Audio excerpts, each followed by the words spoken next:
আসসালামু আলাইকুম গাইস। দেখেন আমরা বিগত দিন থেকে এই মেগা সিটি পাম্পে তেল নিচ্ছি। দুঃখের বিষয় হচ্ছে এই পাম্পে একটা নামাজের জায়গা নাই। তা পাম্পে যে বস সে আজকে নিজে পাম্পে ক্যাশে বসা আছে। আজকে ওনার কাছে জিজ্ঞেস করবো যে উনি আমাদের এই নামাজের জায়গা কবে বানায় দিবে।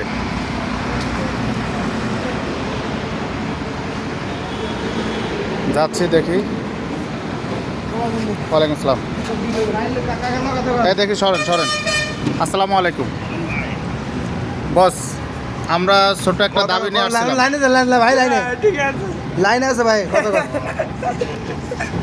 আপনি কোনো অজুহাত দিলে কাজ হবে না। আমাদের নামাজের জায়গা কবে বানায় দিবেন আগে সেটা বলেন। জায়গা আছে, নামাজের জায়গা আছে, আপনি নামাজ পড়েন। না, আপনার এই জায়গায় অজুহাতে কাজ হবে না। আপনি যদি নামাজের জায়গা বানায় না দিতে পারেন, আপনি আমাদেরকে জায়গা দেন, আমরা বানাবো আমাদের খরচে। আমরা আপনি নামাজ পড়েন না, লোকাল ব্যবস্থা আছে। না, এই জায়গা আমরা জামাত করতে পারতেছি না। আপনি আমাদেরকে জায়গা দেন, আমাদের খরচে আমরা মসজিদ বানাবো এখানে। ঘন্টা পিঠা চালিয়ে দিই, ওই লোকে কাজে আছে নামেন।